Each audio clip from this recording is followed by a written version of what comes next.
Greetings and welcome to another installment from Mohamed Marzooqi Advocates and Consultancy. Mohamed Marzooqi Advocates and Consultancy is a leading Abu Dhabi law firm of advocates and legal consultants. It is licensed to practice before courts in the UAE, and amongst its partners and staff are some of the most experienced lawyers in Abu Dhabi. In today's video, I would like to discuss the topic of medical malpractice. Generally, medical malpractice occurs when a medical practitioner neglects to provide appropriate treatment or fails to take appropriate action or provides a substandard treatment that may lead to harm, injury, or even death. Medical malpractice might occur at any stage, whether that be at diagnosis, medication dosage, it might be the health management or the treatment or even the aftercare. For a medical malpractice case to be considered, firstly, the negligence led to injury or harm to the patient. Secondly, the medical practitioner will typically have a duty of care to his patients, and the claimant should prove that the standard level of care was not provided. Finally, the patient must show that the injury or harm caused by the medical negligence resulted in considerable damage. The damage may include, but is not limited to, constant pain, suffering, loss of income, disability. It's also worth noting it's simply not enough to be dissatisfied with the treatment, as that does not imply malpractice. One example of malpractice is if a surgeon did not inform the patient that a surgical procedure involves a 25% risk of losing a limb, and subsequently the patient loses a limb, the doctor would be liable, even if the operation was done perfectly and nothing further was wrong from a medical point of view. That's because the patient may have opted to not go ahead if they had been informed of the risks beforehand. So, who are the parties involved in a malpractice case? There is the claimant. The claimant is the person who complains. Usually this can be done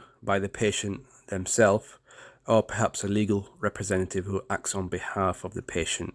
Or in the case of the death of a patient, it could be the inheritor or the administrators of the patient's estate. In legal terms, the claimant is the person who files a case against another in a court of law, the person who initiates a lawsuit, the one who is suing. And then we have the defendant. This is the person who is being under trial or the claim is brought against. In a medical malpractice case, this may be a health provider, who could be a physician, a nurse, a physiotherapist, or any other medical practitioner. Even those who are only following orders may be liable for negligent acts. Then we have the prevailing party. This is the party who wins the case, whether that be the claimant or the defendant. And then we have the losing party, the party who loses the case. The decision maker is the judge. Let's talk now about the legal proceedings. So the first step is that the claimant or their legal representative must file a lawsuit before a court of law. Sometimes cases can be settled outside of court via arbitration if both parties come to an agreement. In this event, the case does not go to trial, otherwise a case will proceed to trial. The onus is on the claimant to provide evidence that the defendant committed an act of negligence. In most trials, both the defendant and the claimant will provide or present experts to illustrate whether the standard of care was carried out or not. The court shall then take this into consideration and render its decision regarding the prevailer party. A verdict shall be issued by the judge for the prevailing party. If it is the claimant, the judge will then determine damages and the amount of compensation due.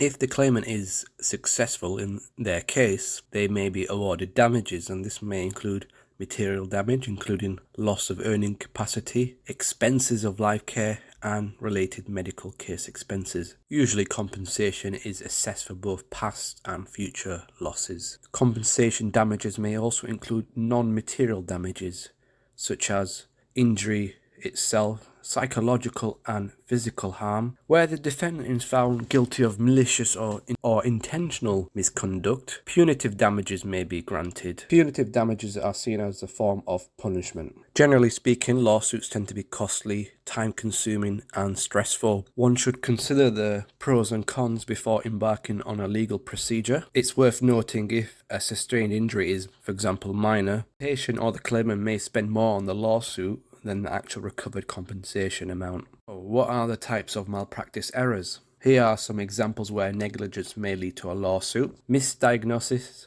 or failure to diagnose, discharge without fulfilling treatment plan, unnecessary or faulty surgery, insufficient or inappropriate medical tests, lack of follow-up, wrong prescription dosage or wrong medication, leaving medical equipment inside a patient's body after surgery, performing operation on the wrong part of the body, the patient suffers persistent pain after surgery, pressure ulcers or bed sores, and where the patient does not provide consent to a certain medical procedure, then the physician or the medical practitioner may be liable if the procedure results in a harm or injury, even if it was carried out perfectly. Now you know more about medical malpractice, you may feel that you have a case or a claim. Please contact Mohamed Marzooqi Advocates and Consultancy and to see how we can help you further. Thank you very much for viewing today.